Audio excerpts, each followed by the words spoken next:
यहाँ पर मैं बताने चाह रहा हूँ नियर एंड फार टर्मिनल्स के बारे में, जो कि रिलेटेड है हमारे topic motivation for specialized maths से रिलेटेड है। तो चलिए शुरू करते हैं। सबसे पहले हम यहाँ पर सपोज़ ये कंसिडर करते हैं कि हमारे पास अगेन 3 मोबाइल्स हैं ए बी और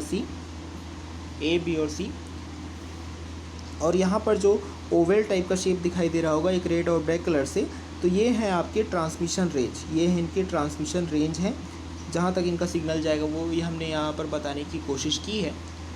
तो सबसे पहले हम यहाँ पर आपको यह बता रहे हैं कि सपोज़ ए और बी दोनों सेंड कर रहे हैं, दोनों क्या कर रहे हैं, डेटा को सेंड कर रहे हैं with the same transmission power, तो जैसा कि हम जानते हैं कि जो भी सिग्नल की स्ट्रेंथ है वो स्ट्रेंथ जैसे जैसे डिस्टेंस बढ़ता जाता है, जैसे जैसे स्क्वायर डिस्टेंस जो है बढ़ता जाता है, वैसे वैसे सिग्नल की जो स्ट्रेंथ है वो क्या होती चली जाती है, वीक होती चली जाती है। तो इस केस में क्या होगा, इस केस में जो दिया डायग्राम है उस केस में क्या होगा, जो बी का सिग्नल है वो ड्रोन आउट हो जाएगा, बी का सिग्नल क्या हो जाएगा, ड्रोन आउट कर देगा ए के सिग्नल को। इस केस में जो बी का सिग्नल है ड्रोन आउट कर देगा ए के सिग्नल को, यानी कि ट्रांसमिशन पावर से सी तक आते आते जो सिग्नल है वो हो जाएगा कमज़ोर, सी तक आते आते सिग्नल हो जाएगा कमज़ोर। तो यदि ए कोई ट्रांसमिशन किया होगा तो वो सी को अच्छे ढंग से नहीं मिल पाएगा, यानी कि ए ने जो भी ट्रांसमिशन किया हुआ होगा वो बी तक तो अच्छे से रिसीव हो जाएगा, लेकिन सी उस ट्रांसमिशन को रिसीव नहीं कर पाएगा। ठीक है। अब यदि हम ऐसा सोचें दूसरे तरीके से कि सी को हम ये मान के चल रहे हैं कि वो एक आर्बिट्रर है, सपोज़ हम ये मान के चलते हैं कि सी एक आर्बिट्रर है जिसके पास सेंडिंग के राइट्स हैं, जिसके पास डेटा को सेंड करने के क्या हैं, राइट्स हैं, डेटा को सेंड करने के क्या हैं, राइट्स हैं। इसका मतलब ये है कि सी जो है सपोज़ वर्क करता है एज अ बेस स्टेशन, जिससे कि आपको कोऑर्डिनेट करना है मीडिया एक्सेस को, यानी कि आप मीडियम को कैसे एक्सेस करेंगे ये तय करेगा यहाँ पर सी। तब उस केस में बी जो है सिग्नल की पूरी कैपेसिटी को यूज़ कर लेगा, और ए तक पहुँचते सिग्नल क्या हो जाएगा, सिग्नल ड्रोन हो जाएगा, सिग्नल कम हो जाएगा, और सी के पास इन रिटर्न कोई भी चांस नहीं रहेगा कि वो एक फेयर स्कीम को अप्लाई कर सके ताकि ए तक अच्छा सिग्नल पर पहुँचे, ऐसा वो नहीं कर पाएगा, क्योंकि सी जो है सिर्फ और सिर्फ बी को सुन पाएगा, बी को ही समझ पाएगा, क्योंकि वो बी से काफ़ी नज़दीक है, और सिग्नल स्ट्रेंथ भी बी तक बनी रहेगी। ए तक आते आते जो सिग्नल स्ट्रेंथ है वो कमज़ोर होती चली जाएगी, इसी को हम बोलते हैं नियर फार इफ़ेक्ट,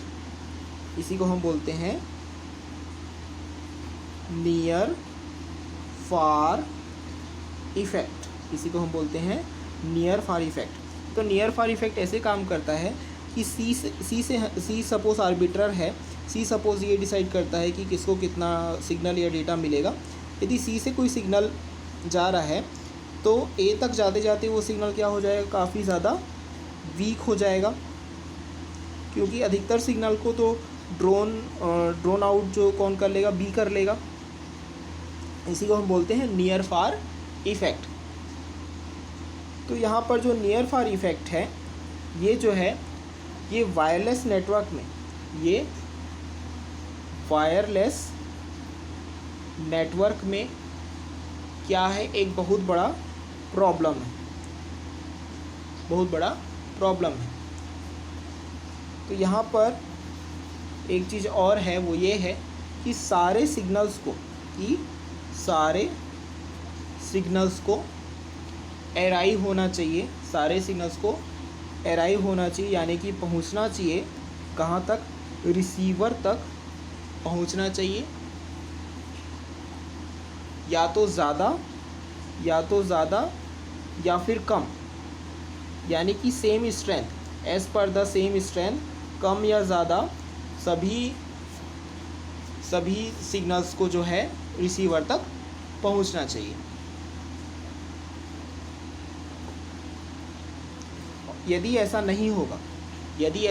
होगा तो क्या होगा? यदि ऐसा नहीं होगा तो उस केस में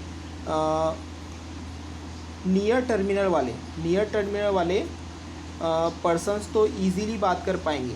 नियर टर्मिनल वाले पर्सन्स तो ईज़ी बात कर पाएंगे, लेकिन फार टर्मिनल वाले पर्सन्स को या फार टर्मिनल वाले डिवाइसेस जो पर्सन यूज़ कर रहे होंगे उन्हें लाउड स्पीकर पे या फिर लाउड बात करनी पड़ेगी।